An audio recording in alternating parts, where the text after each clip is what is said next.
आप किसी नियम आधारित विसंगति में अपनी क्षमता को एडिट कर सकते हैं, तो आप उसे कैसे डिजाइन करेंगे? मैं एक अजीब नियम आधारित विसंगति में चला गया जहाँ यहाँ चुने गए सौभाग्यशाली लोगों को अपनी क्षमता को एडिट करना होगा।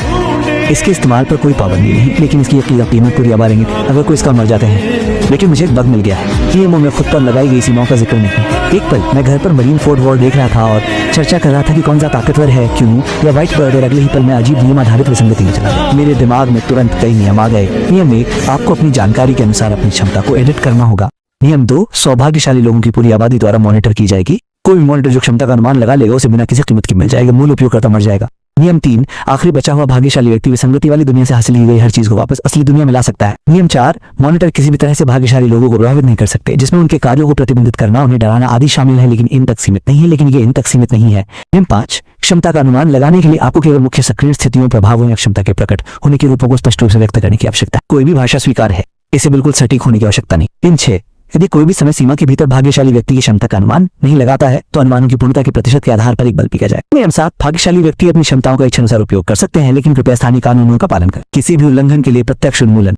नियम 8, कृपया अपनी खुद की क्षमता याद रखें, दुनिया समय समय पर इसका सत्यापन करें। यदि कोई भाग्यशाली व्यक्ति अपनी क्षमता भूल जाता है तो उसे मिटा जाए। मैं आखिरी नियम को छोड़कर अन्य सभी नियमों को समझ सकता हूँ। नियम 9 पॉइंट बने रहें, वो बात कर रहा है। आप मुझे 2 घोंसले दे सकते हैं, मैं उसका समर्थन करता हूं। आप किसी भी समय नियम बदल सकते हैं। जब आप विसंगति में होते हैं तो आपको अपना सिर झुकाना। मुझे जल्दी से सोचना चाहिए कि अपनी क्षमता को कैसे संपादित किया। अभी भी एक सप्ताह बाकी है। मैं एक आधुनिक समानांतर दुनिया में उनका उपटाएं जिनमें अवैध गतिविधियां उनका उपयोग नहीं किया जा सकता है। मेरे आसपास अन्य 99 भाग्यशाली हैं जो इस दुनिया में बेवजह आ गए। वे भी भ्रमित हैं। सौभाग्य से क्षमता को समय मिल जाता है, हमें पर्याप्त समय मिल जाता है। मैं ध्यान से सोच रहा था कि अपनी क्षमता को कैसे जटिल बनाया जाए जब मेरे बगल में एक साधारण व्यक्ति अचानक बोल उठा, वाह, मैं अदृश्य हो सकता। जैसे ही शब्द निकले वो आदमी धीरे धीरे सबकी आंखों के सामने से गायब हो गया। मुझे लगता है कि उसकी क्षमता अदृश्यता निर्णय सफल है।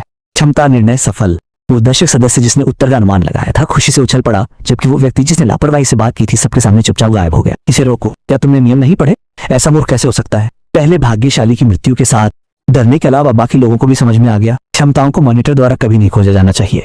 बस सबको उम्मीद नहीं थी। इस विचित्र दुनिया में आकर जगह भी नहीं। मॉनिटर हर कोई है, हर कोई दिखाई दे रहा है। सोचकर ही डर लगता है। अचानक मेरे में एक सवाल आया, क्या काबिलियतें उतनी लंबी हो सकती हैं जितनी आप उसे याद रख सकें? अच्छी बात, मेरी काबिलियत को कई शर्तों को पूरा करना होगा। सबसे पहले ये कूल होनी चाहिए, क्योंकि एक काबिलियत है तो ये आकर्षक कैसे नहीं हो सकती। दूसरे, इसमें कुछ कॉम्बैट पावर या डिफेंस होना चाहिए, अगर कुछ अप्रत्याशित हो जाए फिर भी कुछ वार को रोक सके। आखिरकार ये एक नियम आधारित विसंगति बनी है। तीसरा, इसमें पैसे कमाने की क्षमता होनी चाहिए। काबिलियत को खुद ही नौकरी पाना आसान होना चाहिए, लेकिन फिर भी मैंने तय किया कि सीधे पैसे पाना ज्यादा सुविधाजनक है। टाइम ट्रैवल करके भी कौन काम करता है। चौथा, इसे छुपाना होगा, इसे कभी दूसरों द्वारा देखा नहीं जाना चाहिए या बाद में शक भी नहीं होना चाहिए। पूर्णता प्रतियोगिता के दौरान मुझे ये सुनिश्चित